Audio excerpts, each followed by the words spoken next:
to the Tuesday Night Touchdown Podcast with your hosts, Reese Downing and Jacob Workman.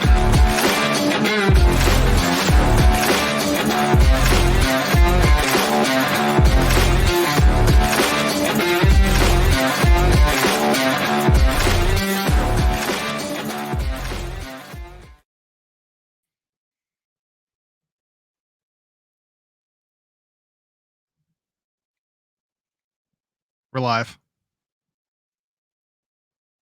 Can you hear? Welcome, everyone. I can hear. Welcome, everyone, to the Tuesday Night Touchdown Podcast, NCAA Edition, Week 13. Only Reese got our intro and music there, so I'm just sitting here. I don't know. Like, I'm just here. But we are live now, so here we go for Week 13. We also, just so everyone has a little bit of an idea, the college football playoff ranking show is on right now. So I have it streaming right beside me. So we are going to be commenting on it also as we go. But to start, last week, we both went 14-13. So we still stayed above 500. We also both hit our locks. We had the two biggest games of the week, really. I had Washington, Reese had Georgia.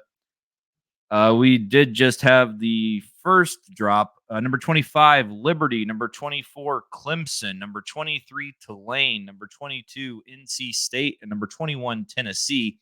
So Clemson has made their way back into the top 25. That could end up being a big deal for Florida State in the end. NC State's back in there at 22. And Tennessee dropped 3 spots to 21. Sorry, this is going to be quite the shit show here at the beginning because I'm going to read these live as I see them appear, and we're going to discuss them. Reese, what do you think about Clemson being back in the top 25? I'm not a huge fan, but they have been playing well the past few weeks, so it kind of makes sense. A little surprising to see NC State jump back in there, but yeah, their record is surprising. When sense. you hear NC State, you're like, they're just an average team. They're 8-3. They're not terrible. I don't know. I don't think they're that great, but they are 8-3, and the ACC. Oh, hold up, here we go. Number 20, Oklahoma State. So they're up 3 spots. Number 19, Kansas State is up 2 spots. Carter and his Irish are at 18. Iowa did drop a spot to 17, and Oregon State has dropped 5 spots to 16 after that loss to Washington at home. Reese, what were your thoughts on the Washington-Oregon State game? It was a good game to watch. I was a little surprised at how many drop balls Washington had. They're not going to be able to do that here these next couple weeks and continue to win games. But overall they pulled it out there. Jalen McMillan obviously had a pretty slow start. I think he only had 2 targets and both of them were drops. So first week back in a while, I knew he was going to be a little bit rusty. I didn't expect it to that extent, especially with Oregon State's defense. But they pulled out the win. So good for them. That's their 4th ranked opponent they beat in a row. Their schedules. They have the best resume in college football. I don't care what anyone says. Without question. Yeah, without question. Penix, NFL scouts have to just be drooling over Penix right now. Hold up. We got more.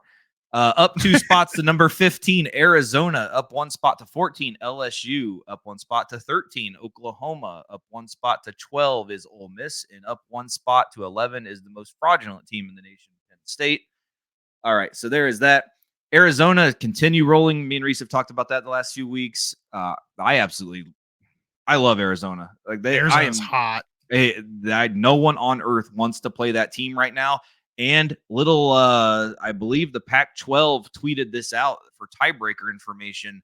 If Oregon State were to beat Oregon this week in the Civil War, Arizona would be Washington's opponent in the Pac-12 championship game, which that was a battle the first time they played in Fafita. That was Fafita's first start. So he's been playing now for, I think, 6 games now at least. So that would be a wonderful Pac-12 championship game. I do want to go back, though, to what I was talking about with Washington before these next set of rankings popped up. Penix, the weather the last 2 weeks has been horrendous in the games that Washington's played. And Penix is just dropping bombs. Like the most accurate passes I've ever seen in the worst weather. 2 weeks ago, it was very windy. Last week, it was pouring rain. And Penix is just, I don't see how he's not the first quarterback taken in the NFL draft. Just because of the way the NFL is, he has the running threat. He can run. His balls are on the money. He is very accurate. Caleb Williams, again, declined media after the loss to UCLA. I think that will rub some NFL scouts the wrong way. I mean, I don't think it's going to matter too much because of his talent, but I don't know. Honestly, I think if I was picking, and I love Caleb Williams, this is not really a knock on him, but I think I'm taking Michael Penix number 1, to be honest. What are your thoughts on that? I don't disagree.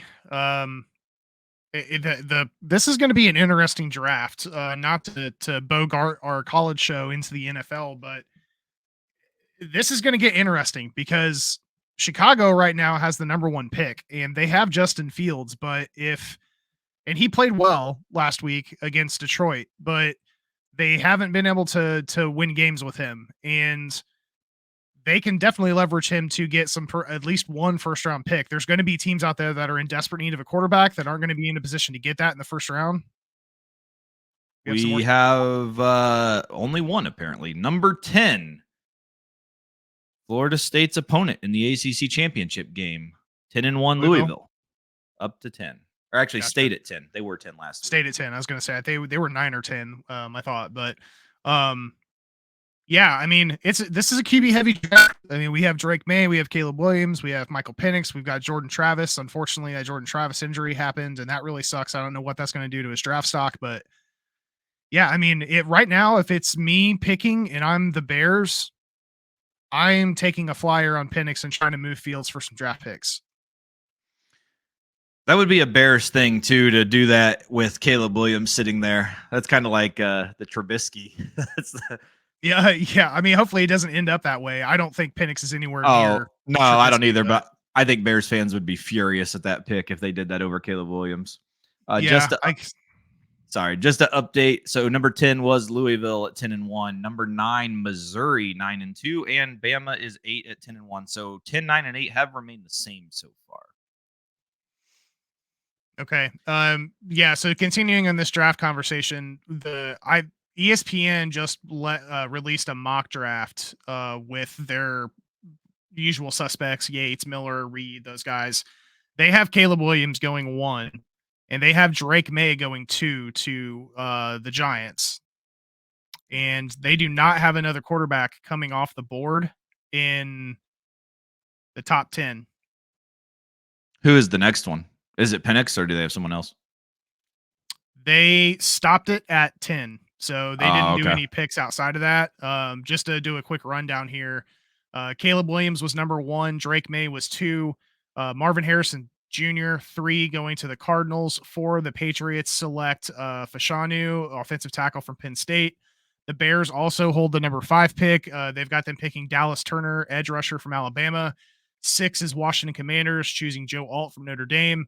7, your boy Keon Coleman goes to the Tennessee Titans. 8, Green Bay Packers select Jerzon, I believe is how you say his first name, Newton, defensive tackle from Illinois. Vegas sits at 9. They've got them picking J.C. Latham, offensive tackle from Bama. And then in the 10 spot, they have Malik Neighbors coming off the board, going to the Jets, which I also thought was interesting because it's extremely clear that the Jets need offensive line help, and there's got to be somebody there. Yeah. Like, they don't need a receiver. So I thought that was kind of interesting, but so they did as the top 10. They did reveal 7 and 6. They were the same. It was Texas and Oregon. So we still have the same top 5, same 6 through 10. 6 through 10, the order did not change at all. Just before this comes up here, I don't know if they're going to go to commercial or not, but I have a feeling, and I'm not going to be too upset about it, but I have a feeling we're going to see Florida State out of the playoff right now. I have a feeling that they're going to bump Washington up and Florida State will be 5. I think it's absolutely ridiculous because resume is resume, and Michigan has not played fucking anyone. I don't understand that at all. I get they won games. Guess what? So have we. We're both 11-0. Makes no sense. Our schedule is way fucking tougher than theirs, and I don't know. It's a disgrace to me. But the good thing is one of them is going to lose this week, so it's kind of irrelevant because next week we should be right back as long as we beat Florida. It will be a little interesting to see how unfortunately, I'm not going to be able to hear the audio of this. I would like to hear what old Boo says about the injury to Jordan Travis and how that's going to impact how they view Florida State. I was listening to Greg McElroy on the Always College Football podcast. He was basically saying, like, football's a team sport. This should be irrelevant. It shouldn't even matter. They've won the games. As long as they keep winning with Tate, it shouldn't matter. And basically look back at the past to what Ohio State did. They had a quarterback get injured, and then they ended up winning the national championship. So it's been proven before that it's not that huge of a deal. I mean, it is a big deal, but it's not a game-changing thing that should ruin your season. If you go 13-0 and win a conference championship in a Power 5 conference, there's no reason you shouldn't be in the college football playoff, regardless of what's happening. No, I agree with you, and it's actually still in a little bit of thunder because I kind of had the same thing. I didn't hear his podcast, but I had the same thing to say here when we do our playoff predictions. But we'll get into that here a little bit later. They just pulled up the bracket right now. I don't know if they're starting at 5 or 1. They did start at 1, which, no surprise, was 11-0 Georgia. I think that was pretty status quo. I'm not surprised by that. And we'll go through ours as they go through theirs. So my number one team, my playoff prediction, same as last week, was number 1 Georgia. Who did you have at number 1 still? I have moved the Georgia Bulldogs up to the number 1 spot. I've had Florida State there the past couple of weeks. Georgia got another blowout win against Tennessee. This is like 3 straight wins over ranked teams right now. The way they've been playing lately shows that when they're healthy, they're the best team in the nation. So I've got them sitting at number 1. Yeah, and unfortunately, Carson Beck started number 2 is Ohio State, 11-0. Unfortunately, Carson Beck started to turn it on later in the year. That Heisman ticket, if he would have started this like 3 weeks earlier, I think I might have had a chance. Because he's actually killing it, but unfortunately, I think it's too little, too late. While we're waiting on these to keep going, who right now? So it's Penix, Daniels, Nix. Like I think those are the 3 clear cut. Yep, we are going to have some controversy. Number 3 is Michigan. So it's about to see who's number 4. Is it going to be Washington or is it going to be Florida State? So that means the week or the game, as they call it this week, Ohio State, Michigan, will be a battle of number 2 versus number 3. And hopefully here any second they release who 4 is. And like I said, I am actually anticipating Washington here. But should be irrelevant with Ohio State and Michigan having a loss at the end of this week. Yeah, it's gonna change after this week, so I don't think it matters. While we're waiting on that to drop, I have Florida State sitting at number 2. May be surprising, but I only slid the Noles down 1 spot here to 2. And like we were just kind of talking about, listen, losing George and Travis is a travesty, pardon the pun, but this team is still deep in a number of positions. And to the point that you were just talking about, we've seen quarterbacks look better than what they are due to the talent surrounding them, especially in college football. I think, Rodemaker, is that his? Tate Rodemaker, yeah. Rodemaker, yeah. So Rodemaker can step into a role like that. And until it proves me wrong, I'm measuring the entire team and not just the quarterback situation. So I have Florida State sitting at number 2. So I dropped Florida State 1 spot also. Normally I have had them at 2, but I did flip them with there it was. Washington is now number 4, which means Florida State is now number 5. I did flip Washington and Florida State. I put Washington ahead of Florida State just because their resume is that much better. I think Florida State and Washington have the 2 best resumes in college football. I still think they've played way more than anyone else. Georgia's is not that impressive, as we talked about for the first 8 weeks of the season when they played no one. They ended up being a little better than we thought it was going to be at the beginning of the year, just because Missouri ended up being a much better team. But still, if I'm looking resume all the way through, I like Washington and Florida State's resume compared to the other 3. So let's finish out ours. So I had Georgia 1, Washington 2, Florida State 3, Michigan 4, and Ohio State 5. Yeah, so I've got Georgia 1, Florida State 2. I've got Ohio State sitting at 3. They just put a beat down on Minnesota, which they should have, but they avoided a closer game looking too far ahead with the game that's coming up today, or this weekend, excuse me. And then I still have Washington at 4. Another week, another win against a ranked opponent. I don't care if the games are close or not. You can't discount that the Huskies have been taking care of business this year. Jalen McMillan was a non-factor, and that's not going to be the case here in a couple of weeks. So look for him to kind of get things going, potentially even as soon as this week before they head into the Pac-12 championship. I have Oregon as my first team out, and then I have Michigan right behind them. Obviously, the Ohio State Michigan game will decide where things kind of land, here at the end of the season. Yeah, the it's kind of interesting. So they just pulled up they're comparing the resume of Florida State and Washington. I still don't understand this. Why are we not comparing Michigan to them? Like, I that's what I don't get. Like, why is Michigan the clear cut ahead of Washington and Florida State? They've both played way better schedules. I don't get it. I truly don't get it. I don't know. It is what it is. Just before we do get going, though, just because we brought it up a few times, the Jordan Travis injury was one of the worst things I've ever seen. As a Florida State, people that are just like casual college football fans don't truly know what Jordan Travis has done for Florida State over the last few years. I mean, the guy went through hell. He was there with Willie Taggart, which, Jesus, that was the worst time I've ever seen Florida State in my life, and that's not good. But for him to go through everything he went through, he wanted to change positions. He wanted to not be a quarterback. He just basically wanted to be done. And then Norvell came in, basically was like, what the hell are you doing? You're clearly a quarterback. You're our quarterback. This is not even a question. And I'm laughing because they just pulled up Michigan's resume, and as a key win, they listed at Maryland. Jesus fucking Christ. That's ridiculous. But for what he came through, battled back. He had a great ending to the year last year, saved our team, brought all the momentum back for Florida State. Going into this year, everyone was like, yes, this is what we want. He was a Heisman contender, loaded up the team with talent in the portal, kind of brought Florida State back to being Florida State. And for his Florida State career to end the way it ended on his senior day against a shitty team at home, it was just one of the worst things to see.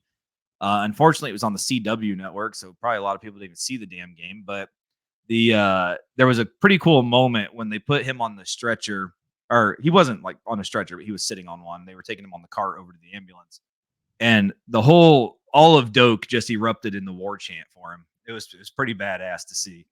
That's awesome. So it's pretty unfortunate that that's how it ended for him. He's been sending out all kinds of stuff from his Instagram for the team, and all of the team's been in his hospital room with him all week. So it's pretty cool to see that it's still a big family there. And he actually, one of the cool things Jordan did was he released a shirt. It says Believe, but the B and the E are 18, which is Tate Rodemaker's number. And Jordan is selling that on his website, and all the proceeds are actually going to Tate Rodemaker. So it's a pretty cool thing that it's pretty cool. So hopefully Tate keeps it going for us, but we're going to get into that game here in a little bit. We have finished the playoff predictions now. The college football playoff rankings are out. We just went through those. So it is time for the final time this year to go through the weekly picks. That's a crazy thing. Yeah, it's very insane. It really sucks, but college football, as I've said probably every week, is my favorite thing on earth. So when it comes to an end, it sucks. Hopefully this is not the last game before the Bulls for Florida State. I would love to see them. No, they're already locked into the game next week. A meaningful game. Let's put it that way. So let's kick it off. Rivalry week, Thursday. Number 12, Ole Miss is -10. They are going to be going on the road to Mississippi State, 7:30 on ESPN. This one's the Egg Bowl.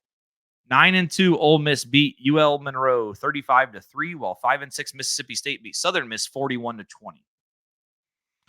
Yeah, kicking things off with the Egg Bowl here. The last 4 in this series have been decided by 10 or less, so that thing makes things a little tricky. Line moved down from 10.5 to 10, which is frustrating, but I'm still going to go with Ole Miss here to get the W and cover. So I'll take Ole Miss minus the points. Yeah, I like Lane to keep this rolling too. The Egg Bowl is usually a fun one, especially when Leach was there. It was always both teams could be suck, and it's one of those games that's just fun to watch. I don't know if it's going to be that entertaining this year. I guess the fact it is in Starkville might give it a little bit more, but I know Mississippi State's playing for bowl berth too. They're 5-6, but I just don't see them being able to stay with Ole Miss this year. Friday, we have TCU going on the road to number 13 Oklahoma -10 noon on Fox. 5-6 TCU beat Baylor 42-17, while 9-2 Oklahoma beat BYU 31-24. Yeah, the Sooners may be without Dylan Gabriel in this one.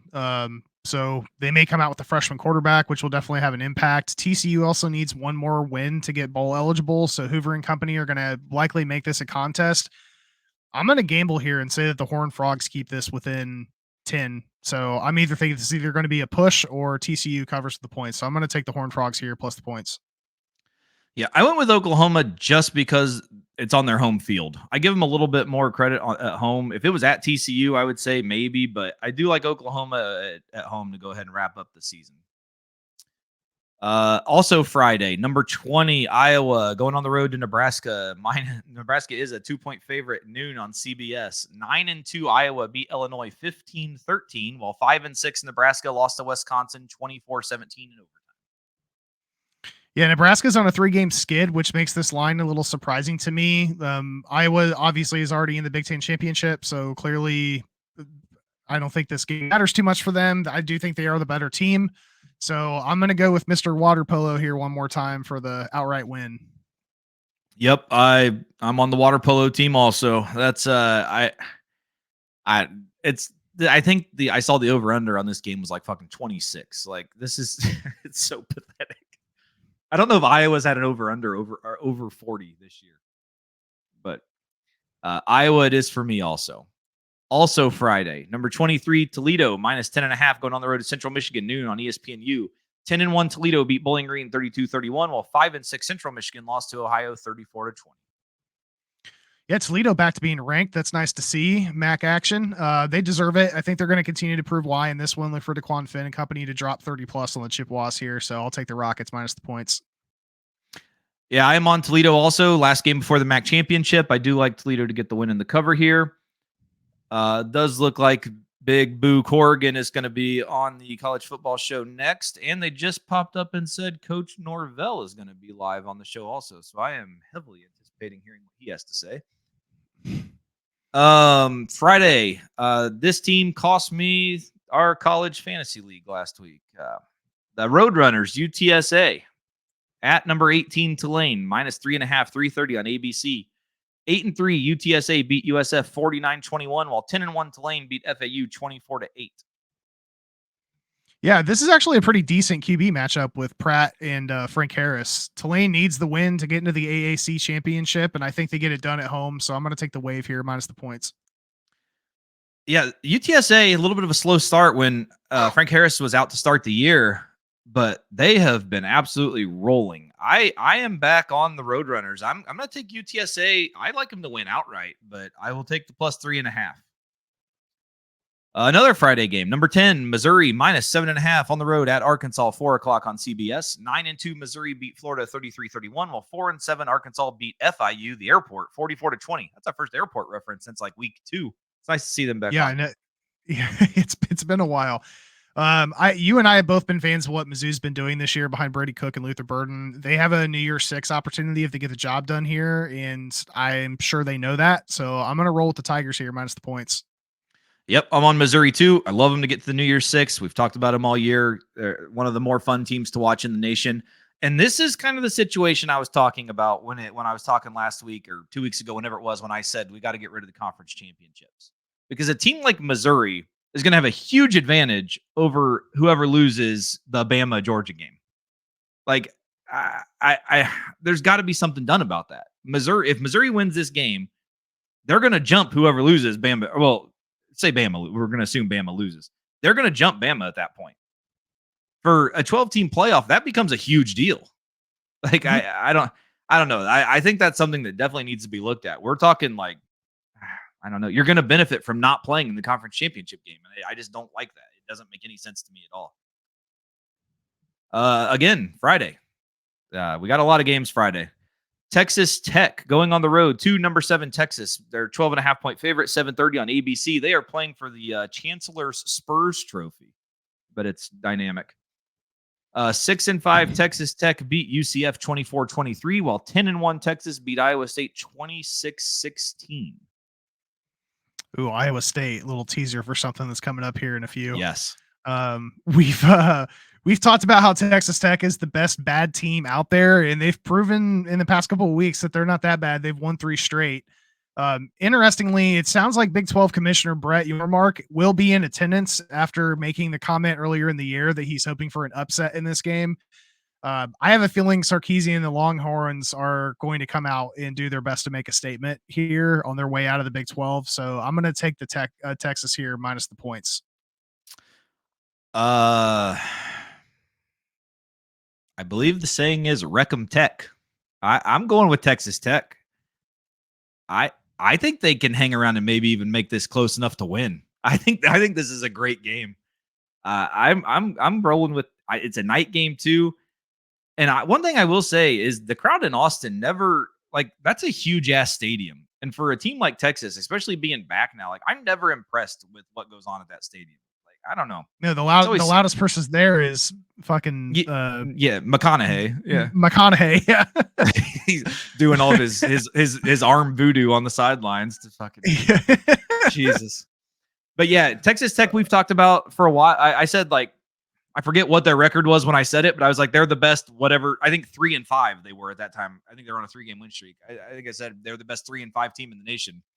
And now they're 6-5, bowl eligible. And I don't know. I like what they're doing there. Again, Friday. This one's actually in the home of the best team in the NFL, Ford Field. Number 11, Penn State, -21 is going on the no, they're not going on the road to Michigan State. They're playing at the neutral site in Detroit. 7:30 on NBC. 9-2 Penn State beat Rutgers 27-6, while 4-7 Michigan State did beat the mighty Hoosiers 24-21. Yeah, playing at Eat 'em Up Lions Field should be fun for both of these teams. I know this is a big spread, but I talked earlier in the year about how I thought Bo Pribula should get an opportunity after some of Drew Aller's flat play, and it sounds like he may get that opportunity to start with Aller's injury last week. 21 makes this a potential push, but I'm going to roll with Coach Franklin and the Lions here minus the points. I didn't want to do this, but I'm actually taking Michigan State. I think this is it's one of those feeling games. I have no reason behind it other than I don't like Penn State. There was all kinds of rumors that Michigan State and half the team's going to go in the portal next week, and the coaches are all selling their houses. So it's all signs for disaster, but maybe they're going to have one last stand here. So I'm going to take Michigan State to cover. I think 21 is still just a lot of points. The Civil War, even though we're not supposed to call it that, it is. And a Friday. And it has not been renewed yet. So as of right now, though I did read there are talks and rumors this is going to get done and this is going to happen. But as of right now, this is the last Civil War for now. Number 15, Oregon State going on the road to Autzen. Number 6, Oregon. Oregon's a 13.5-point favorite, 8:30 on Fox. 8-3 Oregon State did lose to Washington 22-20, while 10-1 Oregon beat Arizona State 49-13. Yeah, Ducks continue streaking after that close loss to Washington 5 weeks ago. They've scored 35 plus in each of those games. I know Oregon State hung around with the Huskies last week, but this one's in the Duck Pond, and I think that's going to make a difference, especially being the Friday night primetime game. So I'm going to take the Ducks here minus the points. Yeah, we have a lot of differences. I'm on the Beavers. I like the 13.5. I think they can play enough defense to keep it close. Weather's never going to be a factor when it comes to Oregon State. I don't know what it's going to be in Eugene, but it's not going to affect them. I just think Oregon State is a very good team, and they can keep this close. I think 13.5 is a lot. I see maybe an 8 to 10 point Oregon win, to be honest. But I think Oregon State can't keep it. It's going to be cold. It is going to be a high of 46 in Eugene on Saturday. A low of 29. So we'll be closer to freezing by the time the game starts. So we have finally got through Friday. Saturday, we're going to kick this off at noon. Number 2, Ohio State on the road at number 3, Michigan. Michigan's a 3.5-point favorite. This is the big noon kickoff on Fox. They do deem this one the game, which this isn't Triple H. Triple H is the game. This is ridiculous. 11-0 Ohio State beat Minnesota 37-3, while 11-0 Michigan beat Maryland 31-24 as the folks on ESPN have deemed that a key win this season. I have a feeling we're going to be misaligned on this one again. So even though Michigan has won the last couple, this is the first time they've been favored since 2018. I 100% think that Harbaugh not being there is going to make a difference. Michigan has been extremely run heavy as of late. The Buckeyes are playing more balanced football. I think this is going to be a fun game to watch. I think Ohio State comes into this one pretty amped up to not let this be a 3-game streak against Michigan. And I'm going to take the Buckeyes here for an outright win in the Big House. Yeah, I'm on Michigan still. I wish it was 3, not 3.5. That way I could at least have a push material there if needed. But I don't know. You just go back and look at the last 2 years, what Michigan's done to them. And I think Michigan's better this year. So it's hard to, I don't know. I don't think Ohio State is better. Ohio State, I don't think McCord is better than CJ Stroud was last year. And I just don't think that offense can do what they could do in the past. So I don't know. To me, I think it's going to be nearly impossible for them to go to Ann Arbor and win. But we'll see. I don't know. I mean, it's a rivalry game for a reason. It's one of the most watched games every year for a reason. But I like Michigan in this one to cover the 3.5. The Governor's Cup, Kentucky on the road at number 9, Louisville, 7-point favorite, noon on ABC. 6-5, Kentucky did lose to South Carolina 17-14, while 10-1 Louisville beat Miami 38-31. Interesting matchup. Kentucky's won the last 4 head-to-head.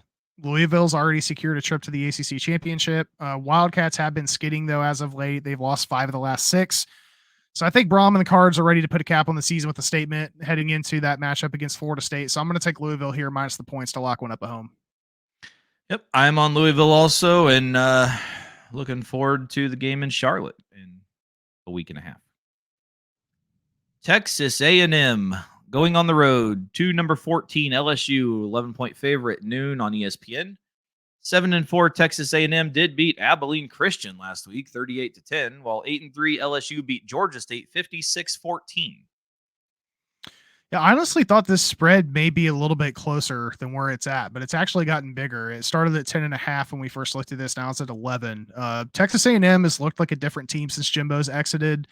I don't know if they'll be able to contain Jaden Daniels in Baton Rouge. I've gone back and forth on this.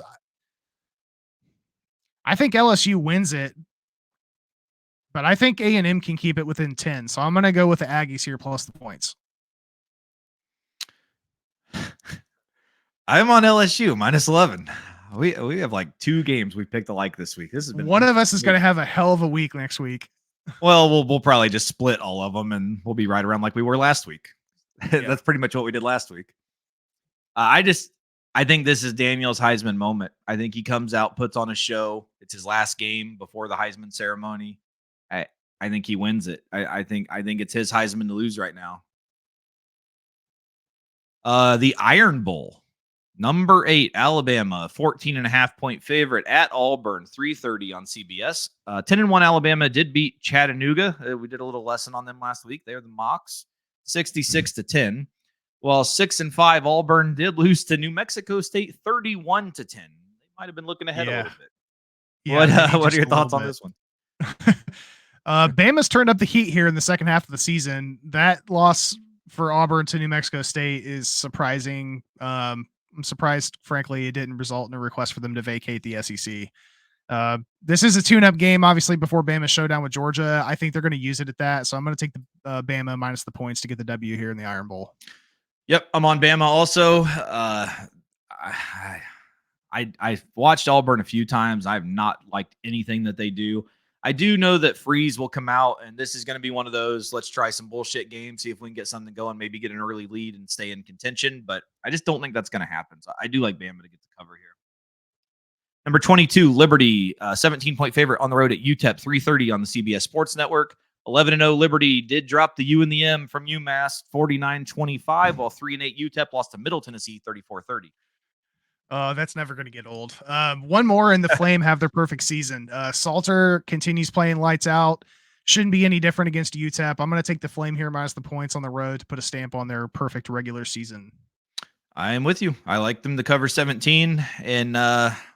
We'll see what happens if who was it? Tulane? I think if Tulane loses, then we might be talking New Year's 6 for Liberty, I think. So we'll see how it all rolls out. Number 24, JMU, 9-point favorite on the road at Coastal Carolina, 3:30 on ESPN2. 10-1 JMU did lose last week to App State, 26-23 in overtime, while 7-4 Coastal Carolina lost to Army, 28-21, in a game where Army had 0 passing yards. Insane. Good call on you for calling that App State upset last week. Unfortunately, JMU didn't take care of business. I do appreciate they're still ranked here. Look for the Dukes to bounce back in this one. I'm going to take JMU here minus the points. Yeah, this Coastal team's not the Coastal team of the last few years. I like JMU to rebound also and get the cover. Number 16, Arizona minus 10.5 going on the road to Arizona State. 3:30 on ESPN. This is called the Duel in the Desert. What a creative name. 8-3 Arizona beat Utah 42-18, while 3-8 Arizona State lost to Oregon 49-13. I mean, I actually like the alliteration in Duel in the Desert. Thank you very much. Up until last year, Arizona had lost 5 straight in this. This year, they're going to get their second win of the row. We talked about this a lot. They're one of the hottest teams playing right now, have gotten some real statement wins. They've got W's now against Oregon State, UCLA, Colorado, Utah. I expect them to keep it rolling here against the Sun Devils, so I'm taking the Cats here minus the points. Yeah, I don't think 10.5 is enough here. To me, this should be like a 16, 17-point line. I like Arizona a lot in this one. I just went don't down a point, too. Yeah, I'm not sure what's going on here. Like, I don't know why that's dropping, but I'm big on Arizona. I love them to cover this. Vandy on the road at number 25, Tennessee, 25.5-point favorite, 3:30 on the SEC network. 2-9 Vandy had a bye, while 7-4 Tennessee lost to Georgia 38-10. Yeah, unfortunately, Vandy just keeps getting pummeled this year. I don't think it's going to be any different in Rocky Top. Last year, the Vols won this matchup 56-0. I don't think it's going to be that ugly, but Tennessee, I think, can easily win by 4 touchdowns here. So I'm going to take Rocky Top at home minus the points. Yeah, I'm on Tennessee also. I don't know. Vandy has really dropped the ball. Yeah, I don't know. I don't think they can keep this close. BYU going on the road to number 21, Oklahoma State, minus 16.5, 3:30 on ABC. 5-6 BYU did lose to Oklahoma 31-24, while 8-3 Oklahoma State beat Houston 43-30. BYU going for bowl eligibility here. Yeah, this is a good matchup for Oklahoma State with Ollie Gordon against a pretty porous run defense. They shook off that ugly loss against UCF last week against Houston, so I expect them to get a W here at home. I'm going to take Oklahoma State minus the points. Yeah, I'm not sure if Oklahoma State has a backdoor scenario into the conference championship game still or not. They might, but I do like them to come back home and get the cover against a BYU team that's been kind of atrocious. Though I will say they played pretty well against Oklahoma last week. They actually should have won the game. If Oklahoma State beats BYU, they clinch a berth to the championship as the 2 seed versus Texas. Oh, I really like Oklahoma State then. Yeah. Okay. So, wow. I think they can beat Texas too. And if Oklahoma defeats TCU on Friday and that win is followed by a Texas win and an Oklahoma State loss, the Sooners clinch a berth to the championship as the 2 seed. So it's either Texas, Oklahoma, or Texas, Oklahoma State. Correct. Essentially. Okay. That's a good Big 12 championship game. Either way. I like that. We've got the Apple Cup, and thank God, 2 teams got together and had some fucking common sense. It was announced this week. The Apple Cup has signed an agreement for 5 more years. Next year, it's going to be at Lumen Field, home of the Seahawks, and then we're alternating for the next 4 between the 2. Again, it's not going to be the last week of the year, which, oh well, they're playing. That's all that matters. The rivalries need to stay alive in college football. I just don't get it. Washington State going on the road to number 4 Washington, 16.5-point favorite, 4:00 on Fox. 5-6 Washington State did beat Colorado 56-14, while 11-0 Washington beat Oregon State 22-20. Yeah, last Apple Cup for the conference anyway. Washington has had some games be a little closer than I expected the past couple weeks, but they keep winning, and your boy Jalen McMillan is going to be back for another week. The Huskies can't have drops like they did last week. We talked about that a little bit ago. I think now's the time to fix those mistakes as they head into the Pac-12 championship. So I'm going to take the Huskies here at home for a statement win. Yeah, and also the last home game for Michael Penix and Rome Odunze. I mean, I think they're going to want to put on a show. And same reason I said for Daniels, this is also Penix's Heisman. Well, I mean, I guess they do the Heisman after conference championship, but still another huge platform rivalry game. He can come out and try to put some numbers up because I don't know. I don't see Nix winning the Heisman. I think it's down to Penix and Daniels, to be honest, but I guess it depends what happens. I don't know. I like Penix to put on a show here and to beat Washington State at least by 20. Number 17, Notre Dame, minus 25.5, going on the road to Stanford, 7:00 on the Pac-12 network. 8-3 Notre Dame did beat Wake Forest 45-7, while 3-8 Stanford lost to Cal 27-15. Yeah, Stanford got the W last year against Notre Dame midseason. I don't see that happening this year with the Cardinal being in a revamp. This spread's a little concerning, but it has gone down half a point since the start of the week. Stanford's also lost by more than 35 at least 4 times this year, so I'm going to roll the dice and go with Team Tyler from Spartanburg here minus the points. Yeah, I've mentioned a few times this year. I think Stanford's one of the worst teams in college football. There's going to be 20 people at this game. Well, actually, Notre Dame fans travel well. Every fan in the building is going to be a Notre Dame fan. So I think Notre Dame wins this easily. Easily a cover. Number 5, Florida State, -6.5, going on the road to Gainesville to face Florida, 7 o'clock on ESPN. 11-0 Florida State beat North Alabama 58-13, while 5-6 Florida lost to Missouri 33-31. Yeah, definitely didn't see this one being a battle of backup quarterbacks, but here we are. Really sucks to see what happened with Jordan Travis, but this Knowles team, as we talked about earlier, very talented and deep in that talent. Rodemaker's played sufficiently last week for stepping in, and if what happened to Travis was going to happen, that was the game for it to happen. It was a soft opponent for them to get his feet wet.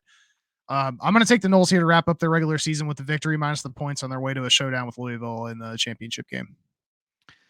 Yeah, and Tate actually last year in our game with Louisville, Jordan Travis went down and he was out for the rest of the game. We were losing at that point on the road at Louisville, and Tate led one hell of a comeback to beat Louisville. So he's actually had decent game experience. He's been around the program for a couple of years, so it's not like he's brand new to it. It's not like he's a freshman or anything. He's still a running threat, though he doesn't look like it. He's just a tall, lanky white guy, but he actually can run pretty well. It was awesome. He had a rushing touchdown last week, and he hit the Jordan Travis dance for the end zone celebration, which was a nice little tribute to him. I like the Knowles to come out and keep it rolling. I think it is going to be a close game, closer than I ever want it to be, but I do think they can cover 6.5. Number 1, Georgia, 24-point favorite, going on the road to Georgia Tech, 7:30 on ABC. So I didn't know this was the name of this game, and it's absolutely fucking awesome. I love it. Clean, old-fashioned hate. That's a great name for a game. I like it. 11-0 Georgia beat Tennessee 38-10, while 6-5 Georgia Tech beat Syracuse 31-22. Of course, you would like a name of a game that has hate in it. Clean, old-fashioned hate. Like, how can you not? Yeah. That's awesome. I like Duel in the Desert better. Georgia looks ridiculous right now. This isn't going to be a contest. Georgia's won the last 5 meetings by more than 30. Not much else to say about it. Give me the Bulldogs here minus the points. Yeah, Georgia Tech has battled the last few weeks. They've actually played some good games. They ended up beating Miami, North Carolina, just beat Syracuse. So I do like that they battled back to be bowl eligible, but I think this is a whole different world. I think Georgia smokes them. So I do like Georgia to get the cover here. Iowa State is going on the road to number 19, Kansas State, -9.5, 8 o'clock on Fox. 6-5, Iowa State lost to Texas 26-16, while 8-3 Kansas State beat Kansas 31-27. I'm actually going to pick this one first. So I've been pretty big fan of Kansas State all year. I've talked about them probably every week on this show. I do like them to go ahead and come out and get the cover here, go to 9-3. Still a very good season for them. They'll end up in a decent bowl game at 9-3. So I am on Kansas State minus the 9.5 here. Well, number 1, whatever the under is in this game, take it. Super battle between 2 defensive teams. Last year's game was 10-9 Kansas State. I think Kansas State could get a W, but 9.5 is probably potentially the over-under for the whole game. And yeah, I'm just going to say this here. Oh, come on. It's got to load. Oh, man. This is the anticipation is killing me. If God made anything better than pussy, beer, money, or the Cyclones, he kept it for himself. The Big quote Kevy. from Big Kevy. Hell yeah. Sweaty big Kevy next to the elbow that has a nasty scab on it. Which I've got to figure out how I get this shirt. I want one so bad. Oh man, it's gonna say Big Jake on it though. I am taking Iowa State here plus the points to keep it within 9.5. Yes, I'm I sorry, absolutely Mom, love it. for having to say that. Yeah, that shirt, very, very, very early in the season. I don't even know. It was somewhere between week 1 and 3. I saw that shirt on Twitter, and I was like, we've got to incorporate this somehow into this show. And finally, the last week of the season, here we are with Big Kevin's Yeah, wonderful quote. I guess we should say that for those of you that are listening on Spotify or Apple, we just showed a photo of an Iowa State fan that has a shirt with that quote on it. I'm pretty sure it's a 1-of-1 shirt, and that was Big Kevy wearing the shirt. So yes, yeah. And based on the size of the tattoos, he probably walked in and got that shirt for free in order to get him to leave. So, so that does wrap up all of the top 25 picks. Our final Muncie 6-pack of the year is here. We are kicking it off Friday night in Boise, Idaho. Smurf Turf. Air Force is going on the road to Boise. 6.5-point favorite. 4:00 on the one. Fox Sports 1. 8-3 Air Force did lose to UNLV 31-27, while 6-5 Boise State beat Utah State 45-10. The Mountain West has basically become a big fuck fest of who doesn't want to win the conference. It's been so disappointing. Fresno last week really pissed me off. They had a chance. They were back in the conference championship game going into their game last week, and all they had to do was win. And of course, they don't. So it was a very disappointing end of. I already had a bad Saturday with Jordan Travis being out for the year, and then that happens. I was like, this is a disgrace. But here we are with Air Force in Boise. Air Force, I believe, will make the conference championship if they win this game. What are your thoughts on this one? It's a difficult one with Air Force dropping their last 3 and Boise State playing at home on the Smurf turf. I've gone back and forth on this a little bit, but I'm going to take Boise State here minus the points. Well, I am on Air Force. I like that they're getting points, but I think they can actually outright win this too. Boise has not been that impressive to me, so I think they can come out and get the win and maybe get back into the conference championship. We'll see. Navy going on the road to the horse team. SMU 18-point favorite, noon on ESPN2. 5-5 Navy did beat ECU 10-0, while 9-2 SMU beat Memphis 38-34. Yeah, horse teams won 7 straight. Well, Navy is looking to make it 3 in a row. SMU is definitely the better team in this one. I'll give them the nod playing at home, but Navy has kept teams closer than 20 virtually all year. So I'm going to take the midshipman here plus the points. I'm on the horse team. I think their offense is just too much. I know Navy will try to run the clock and keep the ball, but I think SMU is just going to be way too much in this game. Miami of Ohio, minus 6.5, going on the road to Muncie, Indiana. Ball State, noon on CBS Sports Network. 9-2 Miami of Ohio did beat Buffalo 23-10, while 4-7 Ball State beat Kent State 34-3. That's right. Redhawks have been playing lights out for the better part of the year, but they're running into Ball State after they've won 3 of the last 4. They found a bit of a blueprint, keeping the ball on the ground with Kelly and Cooper. I'm being a homer, but let's shock the nation cards. I'm taking Ball State here plus the points in the shoe. Well, Miami of Ohio is not Kent State. So I'm taking Miami of Ohio to cover this, and I believe they will be in the conference championship game. One of the most overhyped teams I've ever seen in my life, Colorado, is going on the road to Utah. We're going to stop right here. Wayne's World doppelganger, Cam Rising, announced on Twitter just a few days ago he is back. This guy's been in college since 2018. How is he coming back next year? I didn't even know it was possible, but he is. So next year we'll be talking about Cam Rising and if he's going to play week 1 or if he's still going to have an ACL injury. So I don't know. And Spencer Rattler. Yeah, I can't. He's been playing for 45 years. Right. I can't believe that Cam Rising can come back. Like, how? I don't know. I don't understand it, but he has literally been in college more than Van Wilder at this point. So Colorado at Utah, 21.5-point favorite, 3:00 Pac-12 network. 4-7 Colorado did lose to Washington State 56-14, while 7-4 Utah did lose to the hot Arizona team 42-18. Yeah, Utah's hit a bit of a rough patch, but it's done well at home this year outside of that Ducks game. Colorado, on the other hand, has been skidding since their road win against the Sun Devils at the beginning of October. I think Utah wins this one, but their lack of offense may allow Colorado to keep it within 3 touchdowns. So I'm going to take Colorado here plus the points, and I already know that you're going Utah. So I just started laughing because we picked every game different. Yeah, I'm on Utah. Utah is on their home field. I think that matters to the defense. I think Colorado sucks, as I've said, probably for 9 weeks in a row now, if not longer. I do like Utah. It is 21.5 is a ton of points, but I don't know. I just don't like Colorado at all. So I'm going to take Utah. Wisconsin is a 1.5 point favorite in Boatland, playing Minnesota, 3:30 on Fox Sports 1. This one is the border battle. It is for that big giant axe that they lug around. 6-5, Wisconsin beat Nebraska 24-17 in overtime, while 5-6, Minnesota did lose to Ohio State 37-3.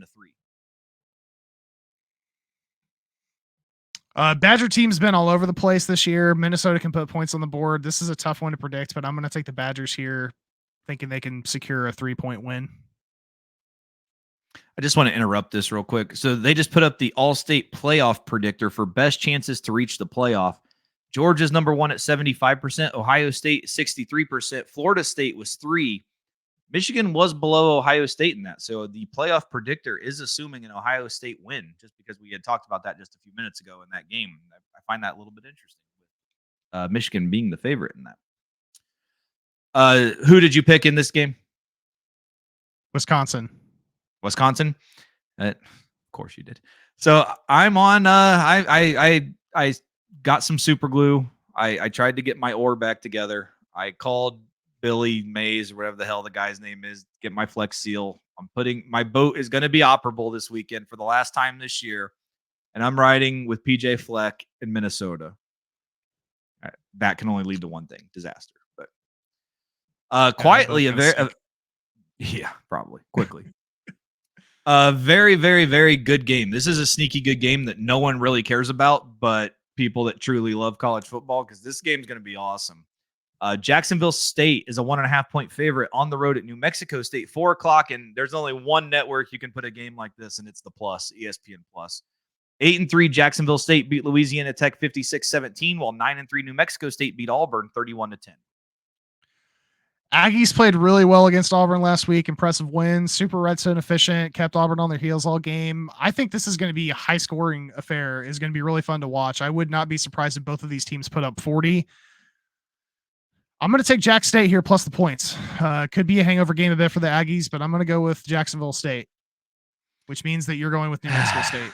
I am on New Mexico State. I just like what I've seen from them. I think Jerry Kill should be coach of the year. I don't give a shit about any of these other coaches in college football. Jerry Kill should be coach of the year for what he's done at New Mexico State. It's the most impressive coaching job in college football. We're going to finish this out with our home state here, the Palmetto Bowl. Clemson is a 7-point favorite going on the road to Columbia to face South Carolina. 7:30 on the SEC network. 7-4 Clemson did beat North Carolina 31-10, while 5-6 South Carolina beat Kentucky 17-14. Spencer Rattler's last game, maybe he may take a Cam Rising approach and try coming back next year to play for his 18th season. Living in South Carolina, I still could literally could not have less interest in this game. Between having to hear Dabo speak, and I heard today that inmate P01135809 is going to be in attendance. I'm going to roll the dice here and say Sandstorm can hold Clemson to a touchdown. So give me the Gamecocks here plus the points to finish the streak of going up against Workman in every single pick. Who did you just take? South Carolina? I took South Carolina. Well, I'll let you know in just a second. So I do want to speak on this game just because it's at South Carolina. That is quietly the best environment in the SEC. For a team that sucks, that intro is awesome. When Sandstorm gets going and they do their intro, like there's not a better stadium atmosphere than what goes on in Columbia. And that's very crazy to say because the team is shit. They're not good. But that I don't know why that happens, but that is by far one of the coolest. And I'm glad this is a night game. Just turn on the SEC network about 7:28 p.m. and watch the intro. It's one of the coolest fucking things in college football. It's way better than what dumbass Forrest Gump runs down the hill. So it's absolutely awesome. That's disrespectful to Forrest Gump, but well, I don't care. I was running. Unfortunately, in this game, I am picking Clemson to cover. So, I've got Clemson minus the 7 here. I just think they've kind of came back to life, and South Carolina has not been that impressive at all to me. So I'm back on Clemson. I think they'll cover this one. Cue the sound effect for the week. Oh, I hit the button one too many times. Sound effect cued. I was actually wondering if I was even going to be able to hear that. I'm glad I could, because I couldn't hear the whole intro. So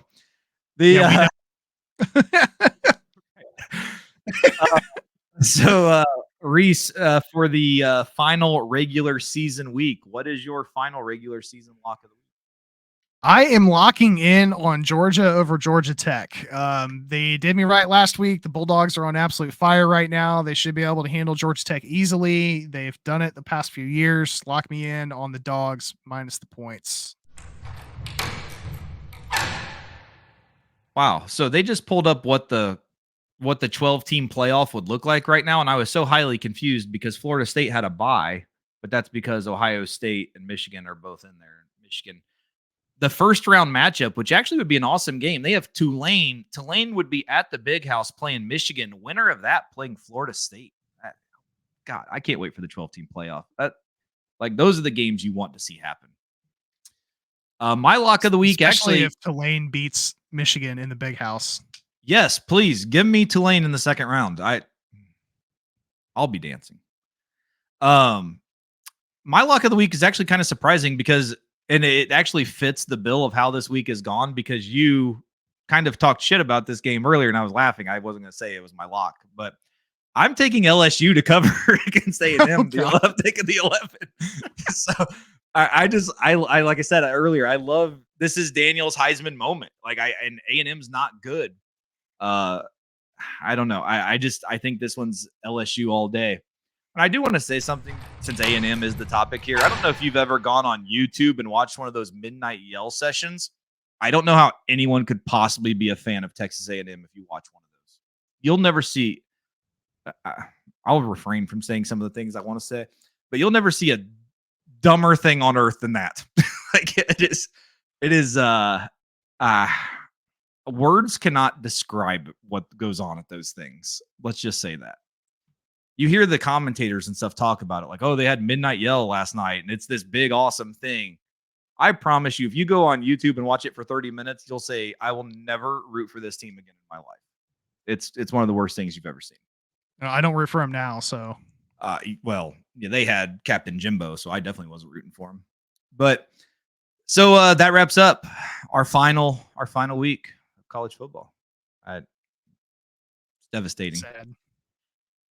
We do have a little surprise plan next week for conference championship week. So be ready next week. It's going to be a little different. It's going to be obviously a faster episode because, well, actually maybe not, but it's going to have far less games. Let's put it that way. So it's going to be, I don't know about it being a faster episode. Yeah. Though. I thought about it. That might've been incorrect, but It is going to be fun. It's going to be a lot of fun, a way to wrap up the season. We will have, hopefully. That's another thing. We are actually going to be doing this on Wednesday next week because of the special episode. It is not going to be Tuesday. It will be Wednesday. So we'll come into it already with college football playoff rankings that will be updated after conference championships, which depending on what happens, or not after rivalry week. So we could have a lot of changes still. Obviously we'll have the Michigan Ohio State difference, and then we got all kinds of top 10 teams in rivalry games. So who knows what's going to happen. So that is going to wrap up this week, week 13.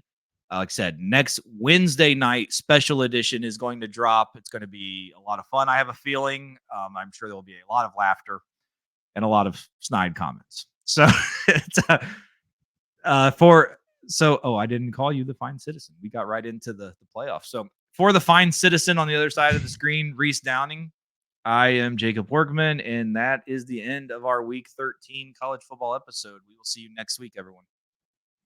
Cheers, guys.